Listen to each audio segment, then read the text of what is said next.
Hello again and welcome to another DBDS episode. My name is Gabriel Coniah, CEO and founder of Nevaey Digital, a digital marketing agency in London. And in this episode, we are going to be talking about social media management / community management, but really social media management and how to manage your social media and what you should be doing, what you should be looking at. But before we do, remember to like, comment and share, and drop me a question in the comment section below. Let me know what you think. So, social media management. Again, another very quick video.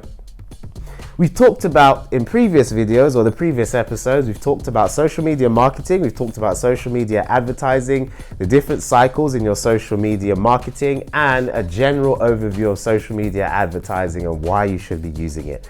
Now your social media management, which is really closely linked with your social media marketing efforts.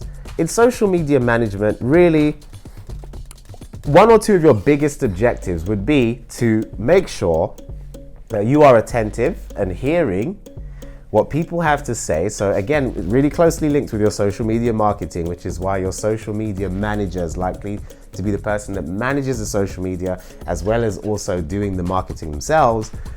You would have in place what we call perhaps a feedback loop. So making sure that you are attentive to what's happening on your social media presence and feeding back that information to the relevant departments within your business and making sure that that communication is sustained. You are essentially the first line of defense. So when customers or people engage with your business, you as the social media manager or the person doing social media management, you are the person that will be first in line. You will hear what people have to say. You will respond to what people have to say, ideally as quick as possible in less than 24 hours, but really, really quickly.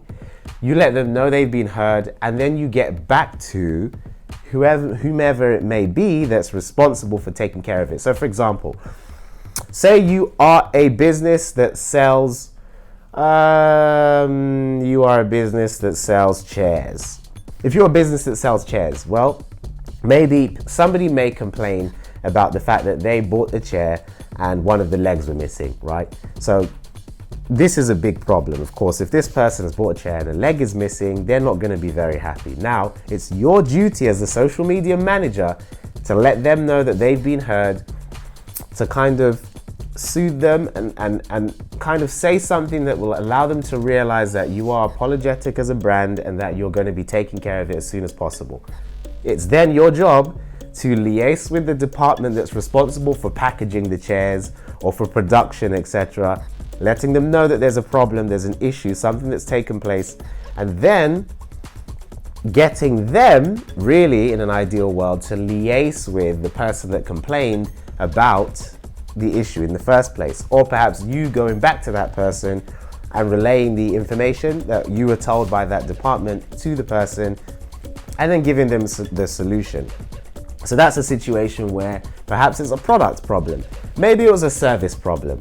They could come to you and say that they are unhappy with the service they received during their time being in contact with your business. And in that situation, you would of course then get back to the customer service team. You would let them know they've been heard, apologize, get back in touch with the sales team or customer service team and do a similar thing. In many cases, you see that they are complaining about your social media presence. Maybe you've done something on social media that they are unhappy with, or they are giving their 2 cents about what's happened. They are likely to come and complain or say something. You are that first line of defense in your social media management. You are the person that must get back in touch or address the issue and comment and make sure that you are seen interacting and doing something. Because as a business, if you are unheard from, or you do not say anything or do anything, or you take too long, it's a killer. It will really do damage to your brand and make it seem as though you do not care. So this is why having a social media manager is very important, because they deal with all of these things. Now, I'm sure as I'm explaining this to you, you're thinking to yourself, this is no different to the reality of a business and customer service and sales, etc. And you're right. It's true. There is no difference. It's exactly the same. So it is straightforward, but you know, sometimes with these things, it's not until somebody says it to you that you realize, wow, this is actually really straightforward and simple. So with your social media management, these are the things you pretty much need to be taking into account and taking control of to make sure that your business is performing the best it can. And again, if you have any questions or anything in particular that you'd like to know about, then please do drop it in the comment section below and let me know. Tag somebody or DM me, message me directly. I'd be more than happy to answer your questions. If there's anything you'd like to know, let me know. But I look forward to seeing you in the next episode. Again, my name is Gabriel Coniah. Take care of yourself.